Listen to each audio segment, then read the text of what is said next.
नमस्कार। आज हम बात करेंगे जुगाड़ की शक्ति पर।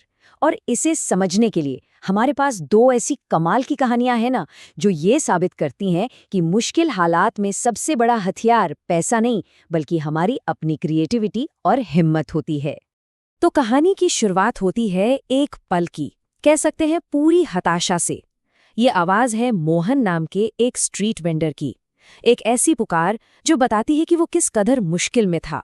और सच पूछिए तो यहीं से हमारी पूरी कहानी की नींव रखी जाती है। तो एक तरफ मोहन है और दूसरी तरफ है प्रवीण। आज हम इन्हीं दो पिताओं की दुनिया में चलेंगे। देखिए, दोनों की कहानियां ना बहुत अलग है, लेकिन डर डर एक ही है कि अपने परिवार के लिए खाली हाथ घर कैसे लौटा जाए। तो चलिए सबसे पहले ये समझते हैं कि आखिर हालात थे क्या, और ये दोनों लोग किस भारी दबाव से गुजर रहे थे। अब यहाँ देखिए, एक तरफ मोहन जिसका गल्ला बिल्कुल खाली है, और दूसरी तरफ प्रवीण जिसका एक्सीडेंट हो गया है और वो ऑटो नहीं चला सकता। मतलब दो बिल्कुल अलग अलग मुसीबतें, है ना? लेकिन दोनों से एक ही एहसास पैदा हो रहा है, लाचारी का। और ये एक ऐसी चुनौती है जिसे शायद हम सब कहीं ना कहीं समझ सकते हैं। और इन्हीं मुश्किलों के बीच से एक बहुत ही पावरफुल आइडिया सामने आता है। एक ऐसा कॉन्सेप्ट जो हमारी इन दोनों कहानियों के बिल्कुल सेंटर में है। जी हाँ, हम बात कर रहे हैं जुगाड़ की।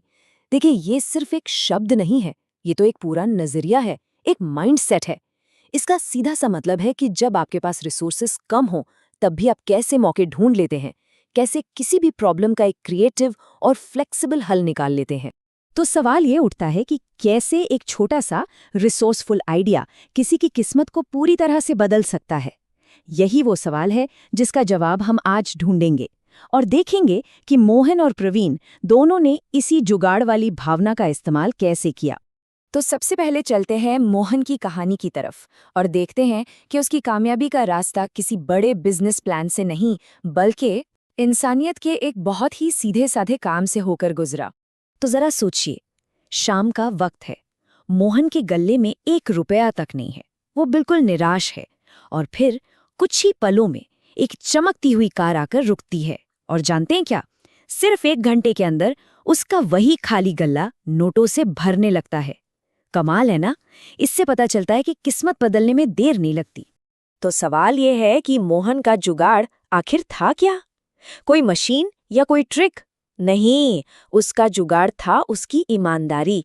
जब ग्राहक ने पनीर मोमोज मांगे तो उसने साफ साफ बता दिया कि वो नहीं है। और फिर उसकी दयालुता, उसने ग्राहक को फ्री में मोमोज ऑफर कर दिए क्योंकि दोनों की बेटियों का जन्मदिन एक ही दिन था।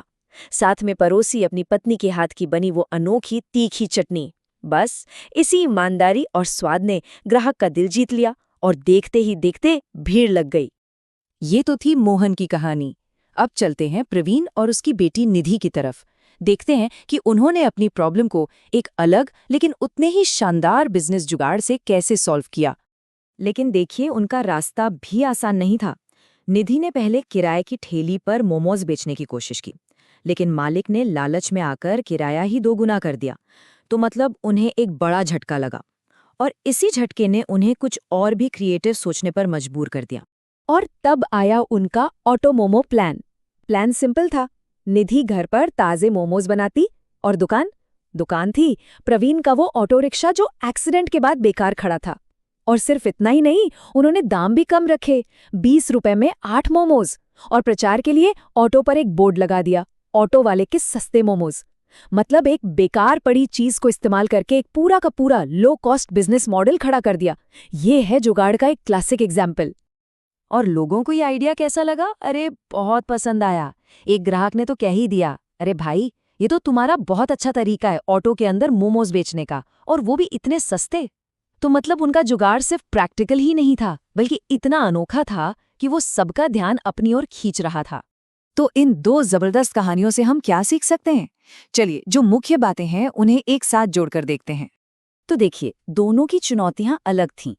मोहन के पास ग्राहक नहीं थे, तो निधि और प्रवीण काम नहीं कर पा रहे थे। मोहन का जुगाड़ था उसकी ईमानदारी और वो स्पेशल चटनी। वहीं निधि और प्रवीण का जुगाड़ बना उनका ऑटो रिक्शा स्टॉल। तरीके भले ही अलग थे, लेकिन नतीजा एक ही निकला, आत्मनिर्भरता, यानी खुद के पैरों पर खड़ा होना। और सबसे ज़रूरी बात यह है कि ये कामयाबी सिर्फ एक दिन की नहीं थी। ये एक ऐसा बदलाव था जो टिकाऊ था। मोहन ने अपना मेन्यू बढ़ाया और जुगाड़ू मोमोज शुरू कर दिए।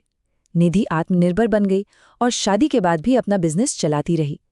और प्रवीण, वो फिर से अपने परिवार का सहारा बन सका। ये होता है असली असर। और यहीं पर हम एक आखिरी सवाल पर आते हैं।